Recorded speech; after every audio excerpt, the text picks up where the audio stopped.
what's happening right now with NATO, Ukraine, United States. They have decided to escalate. The United States, of course, and NATO escalating with a policy designed to kill as many Russians as possible, to bleed Russia white, to weaken Russia so that Russia could no longer engage in this kind of activity. Well, Russia's not just going to roll over and play dead. So Russia has ordered a partial mobilization. It's not a complete mobilization, a partial mobilization of its reserves. I would disagree with that respectfully by pointing out that Russia has 25 million reserves. 25 million reservists. Now, these are people who, basically in the Russian system, if you serve in the military, once you get out, you're automatically registered and you are subjected to recall. So they have a pool of 25 million reservists. Now, I would say that if you went in and randomly selected from this 25 million pool, I think Colonel McGregor's answer is right. But the fact of the matter is, of those 25 million, they're only selecting a little bit more than 1% of them, 300,000. And these are people who all have served in combat units. I mean, so let's just start off with that. None of these guys are cooks, bakers, candlestick makers. None of these guys are, obscure military occupation specialties. These are people with specific combat-related skills, most of whom have combat experience. This is what the Russians say. So I say, well, let's just start with Ukraine. Their regular army that they started this conflict with, which was very well trained, very well equipped, very well led, has been destroyed, fundamentally destroyed. They've suffered over 50% casualties, and there's not a single military unit in the world, with the exception of the Marine Corps, because we just walk on water, that can take that level of casualties and continue to be combat effective.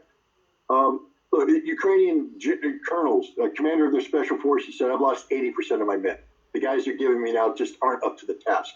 And that's what we're looking at. Even though NATO has brought in all of this equipment, and even though Ukraine has stripped away some people to be retrained, the capabilities of this NATO force, is diminishing over time. They lost virtually everything in this counteroffensive. They've got nothing left, and they're trying to rebuild. Now we take a look at the Russians. They're in their 6th or 7th round of mobilization. So everybody's like, oh my God, the Russians are mobilizing, their backs against the wall. Ukraine's mobilized had 6 or 7 rounds of mobilization.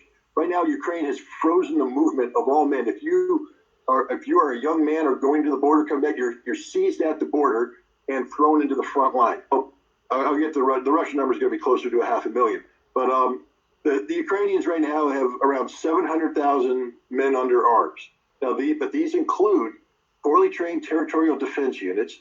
These include reserve units that are poorly trained, and these include recently reconstituted units that have men with zero combat experience operating equipment that they don't know how to operate. So, they do have some combat-capable units. Don't get me wrong. There's some Ukrainian units out there that can fight, but by and large, Ukrainian military has been depleted, and what they're looking at right now is a largely untested force that's going up against. Now we come to the Russians. The bulk of the fighting that's been done so far has been done by the militias of the Donetsk People's Republic, the Lugansk People's Republic, supported by Wagner contractors, the Chechens, the National Guard, etc. The Russian army itself has not been decisively committed into battle. Much of the Russian military has been used to guard rear areas and to protect the border up north of Kharkiv. A special military operation was designed to demilitarize the Ukrainian military. It's been done. All of the equipment that Ukrainians started this war with has been destroyed.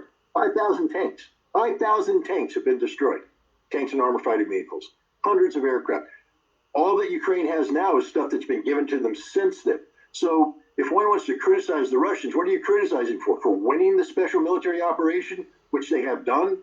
Or are you criticizing them for not predicting that NATO was going to inject tens of billions of dollars of heavy equipment in Ukraine, and that the Ukrainian government was willing to sacrifice the cream of this generation? I mean, because Ukraine will not win this fight. There's not a military professional around that isn't paid by CNN or somebody else to spew nonsense that's going to tell you Ukraine's going to win. Even NATO, even the Pentagon all say the best they can hope for is for the Ukrainians to drag this conflict out and cause more casualties for the Russians. Well, first of all, let's just start off with the following truth. Russia's not panicked. I mean, there's a lot of people out there. Putin's back's against the wall. They're panicked. There ain't nothing panicked about what's going on. This has been a very orderly call-up. They're bringing in guys who have been there, done that. They all got the T-shirts. There's nobody. The guys that are walking into the station are guys like you and me. They might have packed on a couple pounds since they got out of the military. Their hair might be a little grayer, a little bit receding hairline. But they know what they're doing. These are adults.